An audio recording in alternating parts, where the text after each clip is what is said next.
Training and doping in sports देख पा रहे हैं आप, आपके सामने खुला हुआ है। Yes sir.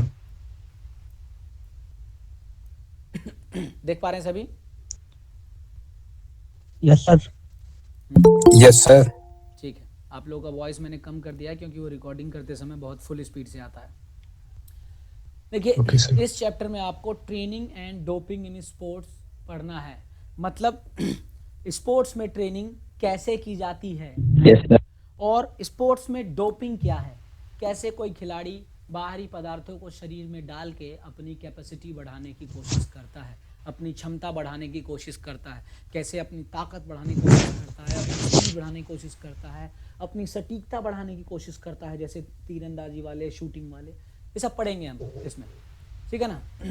Yes sir. पढ़ेंगे कि स्पोर्ट्स ट्रेनिंग का क्या कंसेप्ट है, इसमें कौन से प्रिंसिपल्स का प्रयोग करते हैं, वार्मिंग अप और लिम्बरिंग डाउन क्या है, क्या एक घंटे ना स्पोर्ट्स में बैठ सके। टेक्निक्स का प्रयोग करते हैं, डोपिंग का कंसेप्ट और उसका क्लासिफिकेशन, कौन कौन से पदार्थ प्रतिबंधित हैं, और अल्कोहल या दूसरे सब्सटेंस का अब्यूज कैसे डील किया जाता है, इन चीज़ों को पढ़ना है। चलिए शुरू करते हैं एक एक करके। ठीक है, देखिए meaning and concept of sports training. क्या होता है स्पोर्ट्स ट्रेनिंग? स्पोर्ट्स ट्रेनिंग एक साइंटिफिक प्रिंसिपल है, एक साइंटिफिक मेथड है ट्रेनिंग का, जिसके अंतर्गत एक व्यक्ति अपने स्पीड को, अपनी स्ट्रेंथ को, अपने एंडोरेंस को, इन मतलब अपनी फ्लेक्सिबिलिटी को, अपनी एजिलिटी को, अपने कोऑर्डिनेशन को डेवलप करता है। समझे क्या करता है?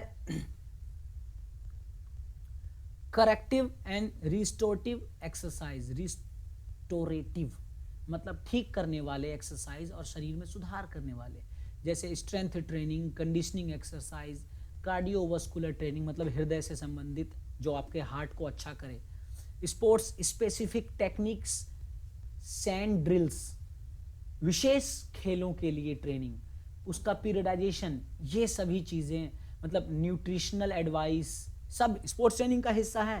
क्योंकि ट्रेनिंग करोगे और अच्छा नहीं खाओगे, शरीर साथ नहीं देगा।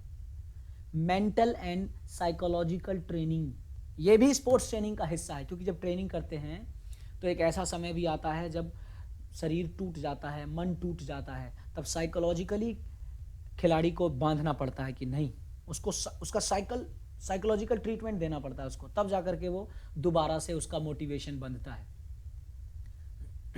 समझे? तो जानते हो मॉडर्न स्पोर्ट्स ट्रेनिंग मतलब आज के ज़माने का जो स्पोर्ट्स ट्रेनिंग है वो क्या है? It is a method of developing an athlete's performance, एक एथलीट के परफॉर्मेंस को सुधारने का तरीका है। And for improvement of performance it is important to know about the periodization. Performance सुधारने के लिए हमें पीरियडाइजेशन को जानने की ज़रूरत है। जब हम पीरियडाइजेशन करते हैं तो 3 फेजेस में अपने आप को बांधते हैं: प्रिपरेटरी फेज, कंपटीशन पेरी और transitional period. Preparatory period, competition period, transition period, 3 हो गए। प्रिपरेटरी पीरियड मतलब तैयारी का समय, जब अपने आप को आप तैयार कर रहे हैं, अपना स्टेमिना बढ़ा रहे हैं, अपनी स्पीड बढ़ा रहे हैं, अपने एंडोरेंस को सुधार रहे हैं, अपनी ताकत को बढ़ा रहे हैं, ये आपका प्रिपरेटरी पीरियड है। सबसे लंबा होता है, जहां एक खिलाड़ी अपने फिटनेस पर ध्यान देता है, समझे, फिटनेस कंपोनेंट्स पर ध्यान देता है, स्पोर्ट्स की टेक्निक को सुधारता है। और टैक्टिस का मतलब रणनीति, कैसे खेलेंगे, जैसे कोई टीम गेम होता है, टैक्टिस बनाता है, अपनी रणनीति बनाते हैं। इंडिविजुअल गेम भी है, बॉक्सर ही है, वो टैक्टिस बनाता है कि मैं मतलब कैसे डोज करके मारूंगा तो मैं पॉइंट निकाल सकता हूं। समझे? तो इन चीज़ों पर ध्यान देता है, मेहनत करता है, वो है प्रिपरेटरी फेज। फिर आता है कंपटीशन पीरियड। कंपटीशन, जब एक खिलाड़ी माइनर कंपटीशन मतलब छोटे मोटे कॉम्पिटिशन्स को खेलता है मेन कंपटीशन से पहले। जैसे मैं अगर अपनी बात करूं, जब हमारी ट्रेनिंग हुआ करती थी कॉलेज टाइम में, एमएमएच कॉलेज गाजियाबाद में तो जब हमारी ट्रेनिंग हुआ करती थी उस टाइम क्या था, पहले तो 1 आध महीने जैसे कैंप लगते हैं, खूब दवा के फिजिकल ट्रेनिंग होती है, खूब स्किल्स सिखाए जाते हैं, 2-2 घंटे 4-4 घंटे सुबह 4-4 घंटे शाम स्किल्स की ट्रेनिंग की जाती है, खूब दौड़ाए जाते हैं, उनका सांस बनाया जाता है, सब कराया जाता है। और जब खिलाड़ी थक के पूरा चूर हो जाता है, जब हाथ खड़े कर देता है कि अब नहीं, तब कहा जाता है कि अब एक छोटा सा मैच खेलो। यह है कंपटीशन पीरियड, छोटा सा मैच खेलो, छोटा सा मैच खिलवाते हैं। जरूरी नहीं है कि ट्रेनिंग करा के थका के ही खिलवाएं, चलो आप तैयार हो चुके हो तो ऐसा होता है ना, चल भैया हमारा कंपटीशन है, चल पहले कहीं और मैच लगाते हैं, तो कभी किसी जगह किसी टीम से मैच खेल लेते हैं, कभी किसी टीम से मैच खेलते हैं, कभी किसी टीम से मैच खेलते हैं, और मैच खेल के जानते हैं कि अपने अंदर क्या कमी है, कहाँ सुधार करने की ज़रूरत है। ये कंपटीशन पीरियड है, छोटे छोटे मैच खेलते हैं ताकि बड़ा मेन कंपटीशन जब हो तो उसमें गलतियां ना हो। और तीसरा है ट्रांजिशन पीरियड। ट्रांजिशन पीरियड का मतलब अब आपने तैयारी कर ली, अब आपने कंपटीशन भी खेल दिया, अब आपके आराम का समय है। अब इस दौरान आप बस हेल्थ अपना ठीक रखने के लिए हल्की फुल्की जॉगिंग करेंगे, हल्का फुल्का योगा करेंगे, थोड़ा रिक्रिएशनल एक्टिविटी, मौज मस्ती। मतलब तुम सोचो एक खिलाड़ी जो बहुत तगड़ी मेहनत करता है, बहुत तगड़ी मेहनत करता है, उसके लिए तो जॉगिंग खेल ही है ना, उसके लिए तो खेल ही है, मजा है, मजा जॉगिंग, पैदल पैदल चलना, जॉगिंग करना, छोटी मोटी एक्टिविटीज, उसके लिए मजा है। तो वो सब चीजें ट्रांजिशन फेज में होती हैं। जब आप तगड़ी ट्रेनिंग नहीं कर रहे होते, किसी कंपटीशन की तैयारी नहीं कर रहे होते, तब वो आता है ट्रांजिशन फेज। तो ये 3 फेज आपको याद रखने हैं, preparatory phase, competition phase, transition phase. ये इस तरीके से पीरियडाइजेशन किया जाता है ठीक है।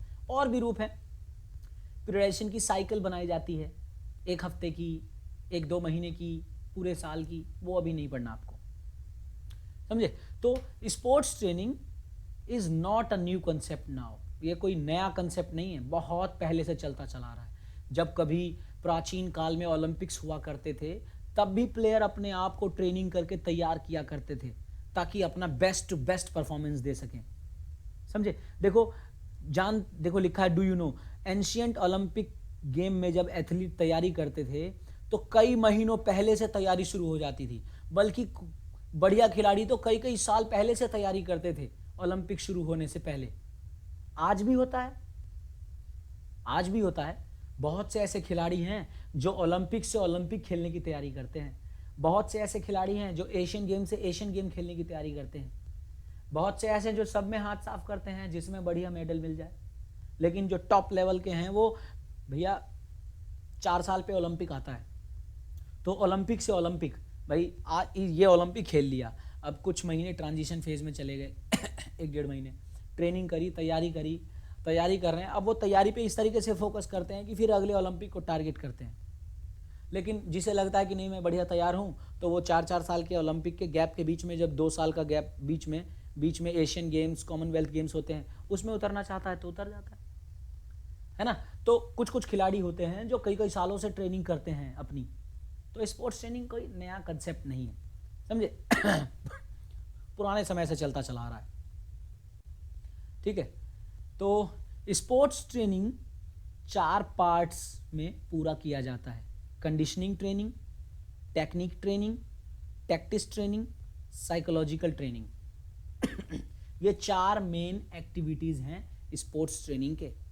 देखो कंडीशनिंग ट्रेनिंग क्या होता है, कंडीशनिंग ट्रेनिंग में एक खिलाड़ी के स्ट्रेंथ को अच्छा करते हैं, उसकी ताकत बढ़ाते हैं, उसको बोलेंगे कि भाई तुम वेट ट्रेनिंग भी करो, तुम रोज स्प्रिंट भी मारो, भागो दौड़ो, फ्रॉग जंप करो, खिलाड़ी को कंधे पे लेके भागो, टायर लगा के रनिंग करो, ये सब कंडीशनिंग ट्रेनिंग में आता है, समझे। तो उसकी स्ट्रेंथ ट्रेनिंग करेंगे, तो स्ट्रेंथ ट्रेनिंग कैसे करते हैं, वजन उठा के। एंडोरेंस ट्रेनिंग कैसे करते हैं, दौड़ा भगा के। फ्लेक्सिबिलिटी ट्रेनिंग कैसे करते हैं, स्ट्रेचिंग एक्सरसाइज करके। तो ये कंडीशनिंग ट्रेनिंग में आता है। फिर टेक्निक ट्रेनिंग क्या होता है, टेक्निक, इसमें खिलाड़ी को टेक्निक सिखाते हैं, एक ट्रेनिंग को टेक्निक सिखाते हैं। जैसे कोई फुटबॉल का खिलाड़ी है तो उसको फुटबॉल में कैसे फुटबॉल में किक करना है ये सिखाया जाएगा मेरी आवाज आ रही है सभी को? Yes sir. Yes sir. ठीक है, समझ में आ रहा है? Yes sir. Yes sir. है ना। तो जैसे फुटबॉल का खिलाड़ी है, कैसे फुटबॉल में किक करना है, गोल करते समय कैसे मारना है, किसी को बॉल पास करनी है तो कैसे बॉल में हिट करना है, तो ये टेक्निक्स हैं, टेक्निक सिखाई जाएगी।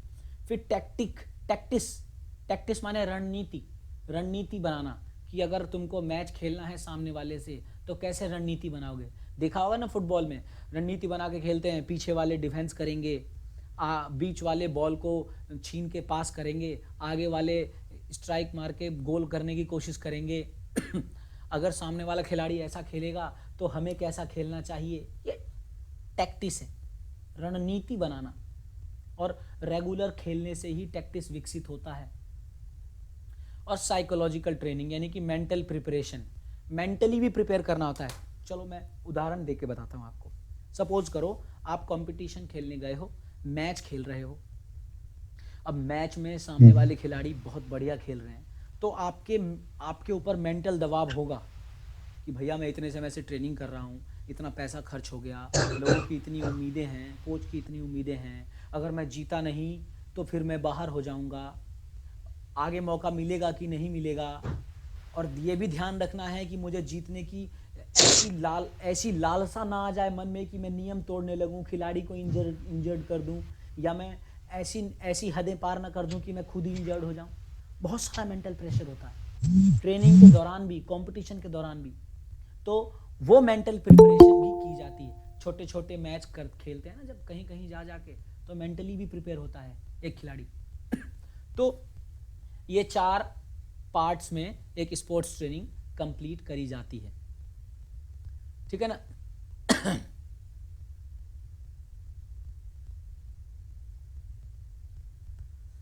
तो आज के समय में अगर हम कहें कि स्पोर्ट्स ट्रेनिंग सिर्फ फिजिकल एक्सरसाइज है तो गलत।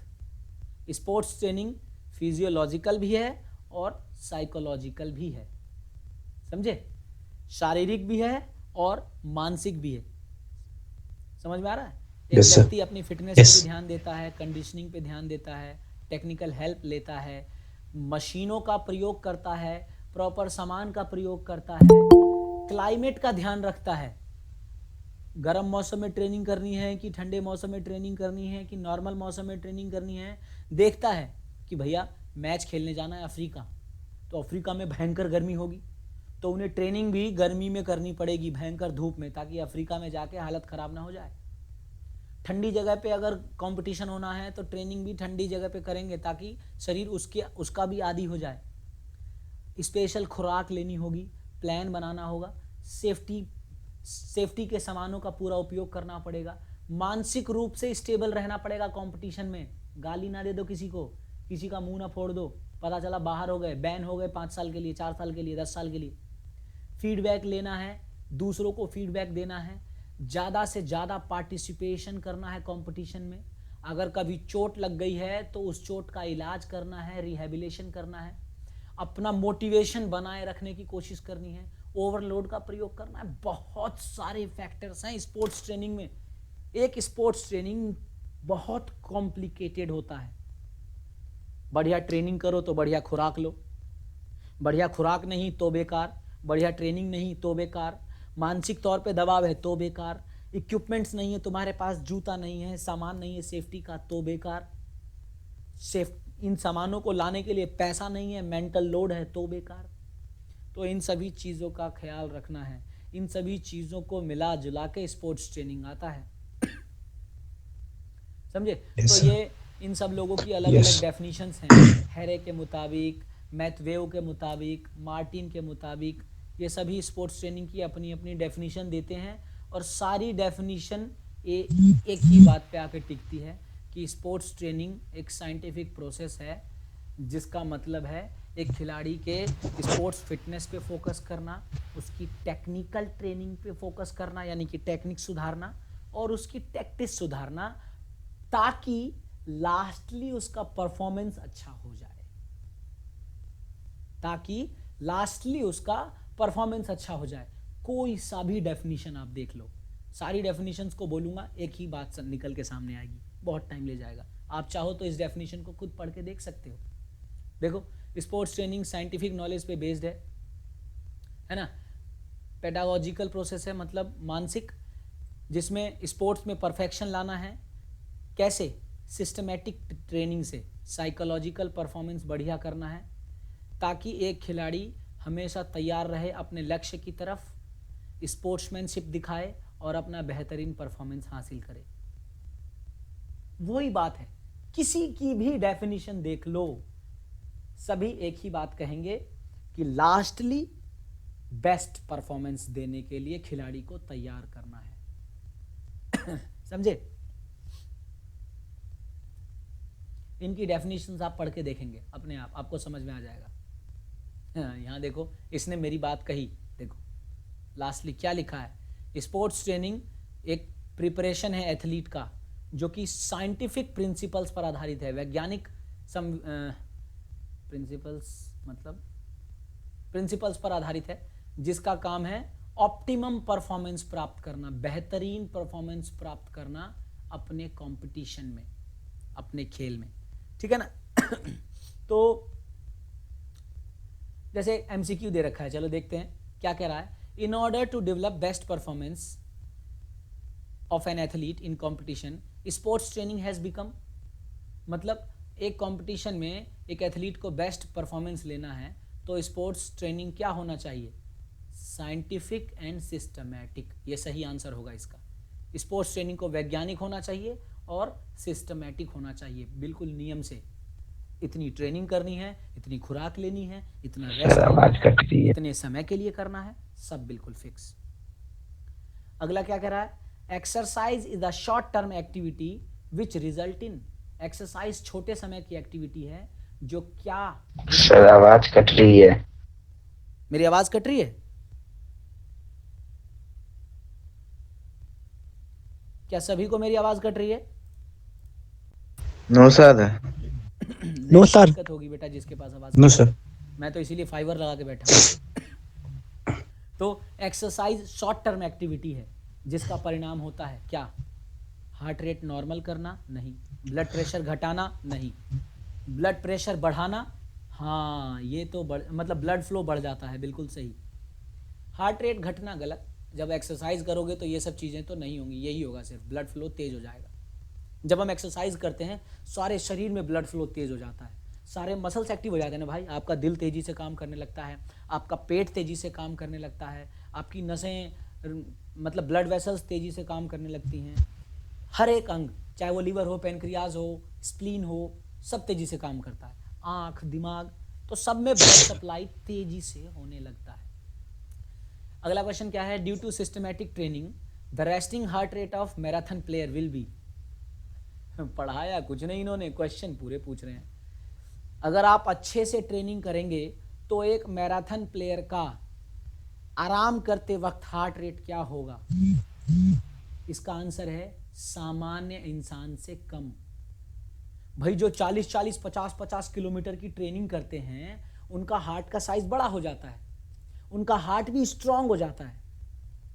मेरा हृदय जो 70 बार धड़क के कर रहा होगा वो इनका हृदय 50 बार धड़क के ही कर देगा, क्योंकि साइज बड़ा हो चुका है, मजबूत है। समझे? तो उनका हार्ट रेट कम हो जाता है। तो ये गलत, रिमेन नॉर्मल गलत, डिक्रीज ये सही है। बढ़ता तो नहीं है, क्रिटिकल भी नहीं होता। अगला क्या है? The main benefit of systematic and scientific sports training is an increase in performance. सीधा मतलब स्पोर्ट्स ट्रेनिंग का, साइंटिफिक ट्रेनिंग अगर आप करो तो मेन बेनिफिट क्या होगा? परफॉर्मेंस अच्छा होगा। अभी बताया मैंने आपको कि स्पोर्ट्स ट्रेनिंग की किसी की भी परिभाषा पढ़ लो, एक ही रिजल्ट आपको मिलेगा, परफॉर्मेंस बढ़िया करना। क्या? परफॉर्मेंस बढ़िया करना। भाई इस टाइम तक भी जुड़ रहा है कोई? बहुत बढ़िया। चलो ये क्वेश्चंस करके देखना, 1 नंबर 2 नंबर के। चलिए इसे पढ़ते हैं, principle of sports training. Sports training के क्या सिद्धांत होते हैं? स्पोर्ट्स ट्रेनिंग के कुछ प्रिंसिपल्स होते हैं, बहुत ध्यान से समझना तभी आपको पता चलेगा। अच्छा ये जान लो, स्पोर्ट्स ट्रेनिंग करते हैं तो क्या क्या सुधारते हैं? एंडोरेंस यानी कि सहन शक्ति। सहन शक्ति का मतलब है बिना थके लंबे समय तक काम करना। जैसे मान लो मैंने एक डंबल अपने हाथ में उठाया और मैंने बोल दिया कि चलो भैया डंबल ऐसे हाथ में रोक के रख थोड़ी देर, तो कितने देर तक मैं डंबल ऐसे करके रोक सकूंगा? वो मेरा एंडोरेंस। या मैं कहूंगा तुझे दौड़ना है 15 मिनट तक दौड़ना है, 20 मिनट तक दौड़ना है, जितने देर तक दौड़ पाऊंगा वो एंडोरेंस, बिना थके लंबे समय तक काम करना है एंडोरेंस। स्ट्रेंथ का मतलब है ताकत, किसी भी अदर ऑब्जेक्ट के प्रति अपनी कितनी ताकत तुम लगा सकते हो, कितनी जोर से धकेल सकते हो, कितना वजन उठा सकते हो, कितना ऊंचा कूद सकते हो, कितना दूर कूद सकते हो, कितनी जोर से मार सकते हो, सब स्ट्रेंथ है। फ्लेक्सिबिलिटी यानी कि लचकता, कितना ज्यादा फ्लेक्सिबल है आपका शरीर किसी भी तरफ से। फ्लेक्सिबिलिटी मतलब आपके जो जॉइंट्स हैं वो कितना रेंज ऑफ मोशन कवर करते हैं, that is your flexibility. Speed आपकी रफ्तार कितनी है, मतलब कितना ज्यादा काम कितने कम समय में करते हो, दैट इज योर स्पीड। जाहिर सी बात है, कितना ज्यादा काम कितने कम समय में करते हो, that is your speed. Next coordination, तालमेल, मैं सोचूं और वही मेरा हाथ करे, ये तालमेल है। तो तालमेल भी बढ़िया होना चाहिए। और परफॉर्मेंस लास्ट में, जब आप कहीं भी कंपटीशन में भाग लोगे, स्पोर्ट्स एक्टिविटी करोगे, तो आपका परफॉर्मेंस क्या होगा, दैट इज स्पोर्ट्स पार्टिसिपेशन आपने किया तो क्या रिजल्ट दिया। तो चलिए स्पोर्ट्स ट्रेनिंग पढ़ते हैं, स्पोर्ट्स ट्रेनिंग के प्रिंसिपल्स पढ़ते हैं। कितने सारे स्पोर्ट्स ट्रेनिंग के प्रिंसिपल्स हैं आपके सामने, मैं यहीं से आपको सब समझा देता हूँ। Principle of continuity, principle of continuity कहता है कि हमें स्पोर्ट्स ट्रेनिंग में कंटिन्यू रहना चाहिए, छोड़ना नहीं चाहिए। आप ट्रेनिंग करो, महीना 2 महीना 4 महीना करो और फिर 4-5 महीने 6 महीने बिल्कुल छोड़ दो, खत्म। जो आपने प्राप्त किया था सालों में ट्रेनिंग करके वो आपने खत्म। भले ही आपको कम ट्रेनिंग कर लो, थोड़ा बहुत कम कर लो, हल्का कर लो, लेकिन बिल्कुल मत छोड़ो। कंटिन्यूटी यही कहती है कि आप कंटिन्यू रहो। प्रिंसिपल ऑफ इंडिविजुअल डिफरेंस मतलब हर व्यक्ति की अलग खासियत है, अलग कैपेसिटी है, उसको उसी हिसाब से ट्रेनिंग कराइए। जैसे कि कोई ताकत ज़्यादा लगा सकता है तो उसको उस हिसाब से ट्रेनिंग कराइए, उस हिसाब से स्पोर्ट्स में डालिए। कोई किसके अंदर सहन शक्ति ज़्यादा है, लंबा लंबा बहुत दौड़ सकता है, तो उसको उसी हिसाब से ट्रेनिंग कराइए, है ना। जिसकी जैसी खासियत, जैसी क्षमता, उसको उसी हिसाब से ट्रेनिंग में डालना चाहिए। प्रिंसिपल ऑफ साइक्लिसिटी, चक्र बना के मतलब जैसे इंडिविजुअल डिफरेंस का मतलब था कि भाई मैंने तो ताकत से और दौड़ने से उदाहरण दिया। जैसे लड़कों के लिए ट्रेनिंग का थोड़ा अलग लेवल रहना चाहिए, लड़कियों के लिए क्योंकि उनके शरीर की बनावट अलग है, उनकी ताकत अलग है, उनका एंडोरेंस अलग है, तो उनके लिए थोड़ी अलग टाइप की ट्रेनिंग रहनी चाहिए, है ना। तो वो अलग बात है। फिर प्रिंसिपल ऑफ साइक्लिसिटी, साइक्लिसिटी का मतलब है कि ट्रेनिंग प्लान जो होना है, जो आप ट्रेनिंग करोगे वो प्लान बनाओ और फिर साइकिल कंप्लीट करो। जैसे ट्रेनिंग प्लान बनाओ, micro cycle, meso cycle, macro cycle. Micro cycle छोटा होता है 3 से 10 दिन का, मीसो साइकिल थोड़ा बड़ा होता है 3 से 6 हफ्ते का, और मैक्रो साइकिल सबसे बड़ा होता है, मतलब लगभग 10 से 12 महीने का। ठीक है, तो साइकिल बनाओ, पहले 3 से 10 दिन ट्रेनिंग करो, फिर कुछ रेस्ट ले सकते हो आप 2-1 दिन, फिर वही 3 से 10 दिन की ट्रेनिंग फिर करो, फिर वही 3 से 10 दिन की, मतलब 1 हफ्ते करो, फिर अगले हफ्ते, फिर अगले हफ्ते। अब 1 हफ्ते में कितने दिन करना है आपको, 4 दिन करो, फिर 2 दिन रेस्ट ले लो, अगले हफ्ते फिर 4 दिन करो, 2 दिन रेस्ट ले लो, अगले हफ्ते फिर 4 दिन करो, 2 दिन रेस्ट कर लो। ऐसे करके 1.5-2 महीने चलाओ, फिर कुछ दिन अपना रेस्ट ले सकते हो, ट्रांजिशन फिर यही चीज़ 1.5-2 ऐसे ही करो, 1.5-2 महीने चलाओ, फिर थोड़ा रेस्ट ले सकते हो, फिर ऐसे ही 1.5-2 महीने चलाओ, ऐसे मिला के पूरे साल तक चलाओ, साइकिल बना के करो। ये प्रिंसिपल ऑफ साइक्लिसिटी। अगला है प्रिंसिपल ऑफ ओवरलोड, मतलब शरीर पर लोड डालने को जरूरत, मतलब शरीर पर लोड डालने की जरूरत है। जैसे कि मैं अपना उदाहरण देता हूं, चले आते थे, वेट ट्रेनिंग करते हैं, पहले करते थे,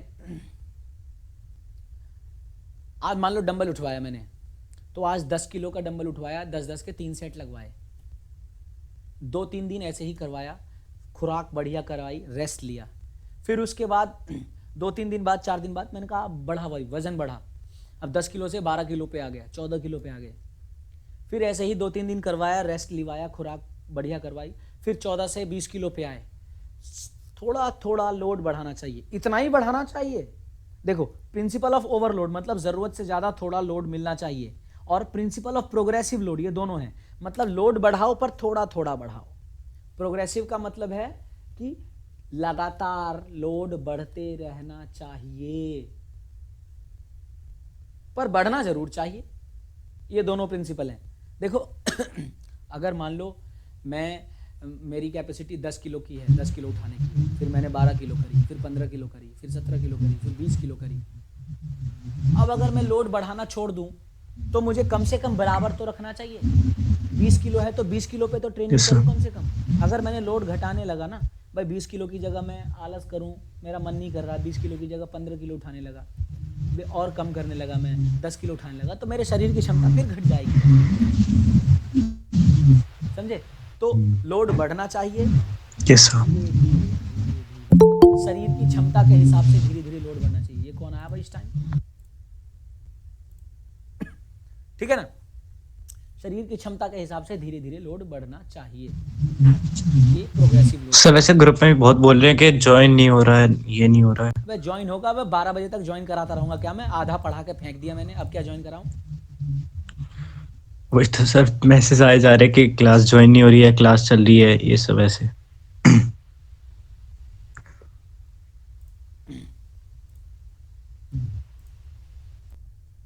आगे देखो,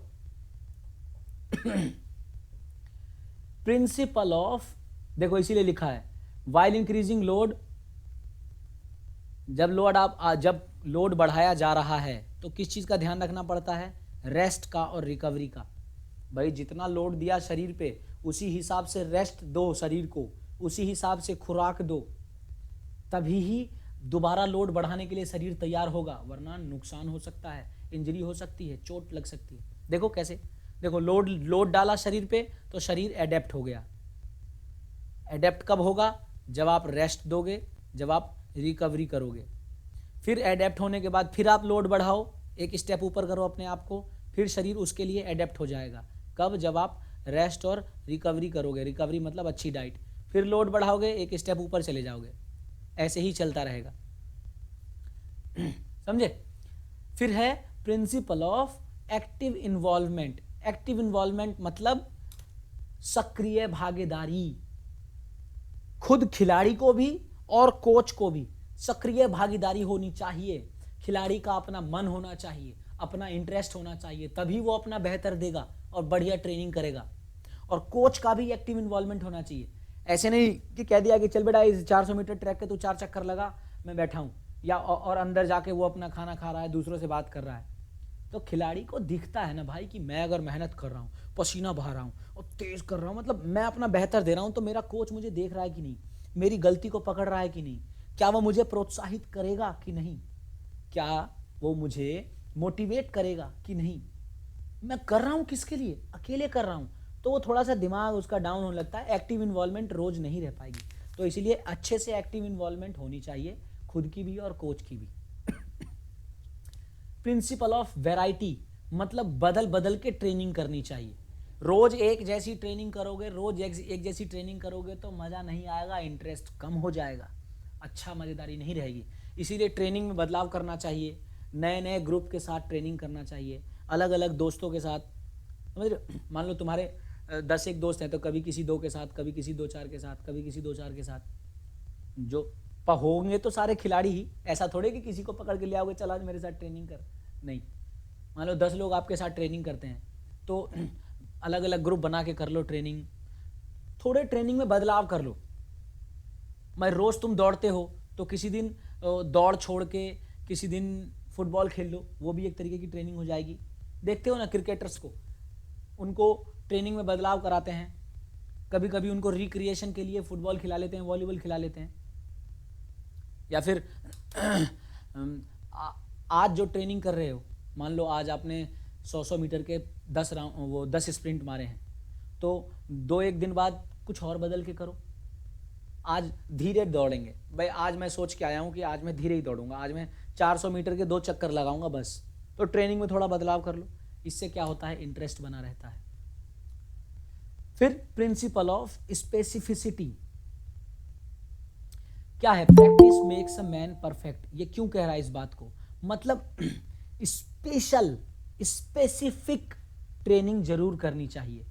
मतलब आप जिस भी खेल के खिलाड़ी हो, उस खेल से संबंधित स्पेसिफिक ट्रेनिंग आपको जरूर करनी चाहिए। जैसे बॉक्सर है तो उसको बॉक्सिंग की, डॉजिंग की ट्रेनिंग, फुटबॉलर है तो उसको स्ट्राइक मारने की ट्रेनिंग, पास देने की ट्रेनिंग, हॉकी का खिलाड़ी है तो हॉकी की बॉल को ड्रिबल करने की ट्रेनिंग, फ्लिक करने की, स्कूप करने की ट्रेनिंग, ये सब करना चाहिए। स्पेसिफिक ट्रेनिंग करनी चाहिए ताकि परफॉर्मेंस बढ़िया हो।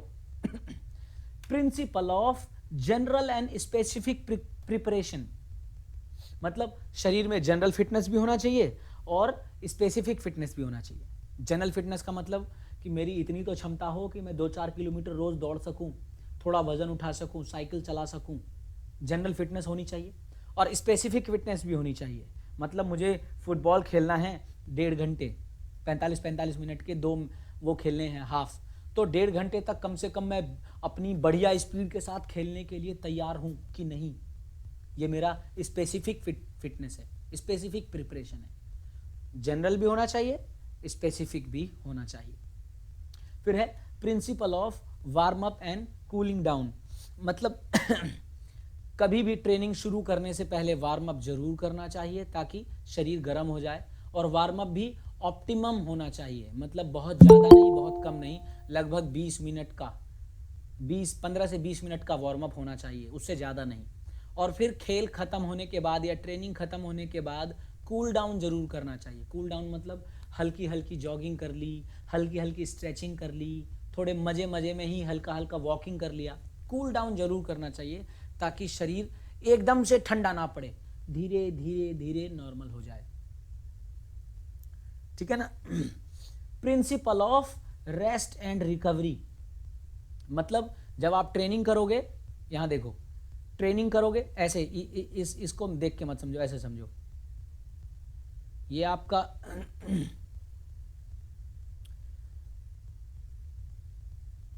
यहां से शुरू किया, चलो यहां से शुरू किया, ये आपकी क्षमता है, नीचे तक आया, आपने अपने आप को लोड डाला, थकान हुई, फटीग, ऊपर डाल लेता हूं मैं, रिकवरी, थकान हुई, नीचे तक आए, फिर रिकवरी लेके ऊपर तक गए, अब आपकी ताकत इतनी बढ़ गई है। फिर अब आपने ट्रेनिंग करी, थकान हुई और बहुत बढ़िया ओवरलोड डाला अपने शरीर पे और थकान बहुत ज़्यादा हो गई, शरीर की क्षमता खत्म हो गई है। अब आप रेस्ट करोगे, खुराक लोगे, रिकवरी करोगे तो अगली बार से ज़्यादा आपकी ताकत बढ़ जाएगी। फिर अपने शरीर पे लोड डालोगे, थकान होगी, आपको थकान होगी, आपकी क्षमता कम होगी, फिर अब आप रेस्ट लोगे, रिकवरी करोगे तो पहले से ज़्यादा आपकी क्षमता हो जाएगी। मतलब ये लोड भी, ये थकान भी आपको हर बार बढ़ानी है, लोड भी बढ़ाना है, देख रहे हो, बढ़ाना है। फिर अगली बार और वो करोगे, मेहनत करोगे, ट्रेनिंग करोगे, थकान होगी, पहले से ज़्यादा करोगे ना, पहले से ज़्यादा, तो फिर जब रेस्ट और रिकवरी करोगे तो पहले से ज़्यादा क्षमता हो जाएगी, समझ रहे हो। हर बार लोड भी बढ़ाओगे तो आपकी क्षमता भी बढ़ेगी। ये है स्ट्रेस एडेप्टेशन साइकिल, पहले शरीर पे स्ट्रेस डालो, फिर शरीर आपका अनुकूलित होगा और पहले से ज़्यादा क्षमता आएगी। फिर शरीर पे स्ट्रेस डालो, ज़्यादा स्ट्रेस डालो, पहले से ज़्यादा डालो, तो फिर शरीर आपका अडेप्ट होगा और पहले से ज़्यादा क्षमता आएगी। ये रेस्ट एंड रिकवरी का प्रिंसिपल है। फिर प्रिंसिपल ऑफ एंश्योरिंग रिजल्ट्स, जबरदस्ती के प्रिंसिपल्स डाल दिए। स्पोर्ट्स ट्रेनिंग का प्रिंसिपल क्या है, मतलब फोकस होना चाहिए, स्पोर्ट्स ट्रेनिंग का फोकस रहना चाहिए कि जो आपका परफॉर्मेंस है वो ऑप्टिमम हो जाए, मतलब सारे का मेल जोल ये रहे कि लास्ट में आपका परफॉर्मेंस सबसे बेहतरीन हो जाए। इसीलिए ट्रेनिंग प्रोग्राम को ऐसा रखना चाहिए कि वो आपका बेहतरीन से बेहतरीन परफॉर्मेंस निकाल के दे, और वो तभी होगा जब जितने प्रिंसिपल बताए हैं मैंने वो सारे प्रिंसिपल्स आप अप्लाई करेंगे, तभी ही आपका बेस्ट परफॉर्मेंस निकल के आएगा। और फिर है प्रिंसिपल ऑफ पीरियडाइजेशन, मतलब पीरियड्स बना के, ये मैंने आपको बताया। पहले आप अपना प्रिपरेटरी फेज रखिए, अपने आप को तैयार करिए, अपनी ताकत बढ़ाइए, एंडोरेंस बढ़ाइए, फ्लेक्सिबिलिटी बढ़ाइए, अपनी स्पीड बढ़ाइए अपनी, ठीक है ना। फिर कॉम्पिटिटिव फेज में आइए, छोटे मोटे कंपटीशन खेलिए, और फिर मेन कंपटीशन खेलिए, और फिर ट्रांजिशन फेज में आइए, यानी कि अपने शरीर को थोड़ा रेस्ट वाली फेज में डालिए। लेकिन रेस्ट का मतलब ये नहीं कि घर बैठ के मौज ले रहे हैं 10-10 दिन 15-15 दिन तक कोई एक्टिविटी नहीं ना, हल्का फुल्का थोड़ी बहुत जॉगिंग, थोड़ा बहुत, ठीक है ना। चलो जरा 1-2 MCQ करते हैं। मीसो साइकिल कितने दिन का होता है?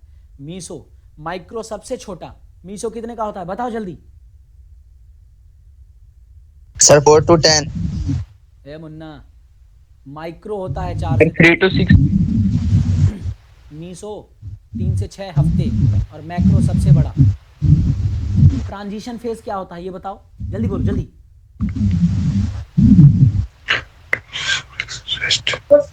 Competition period sir.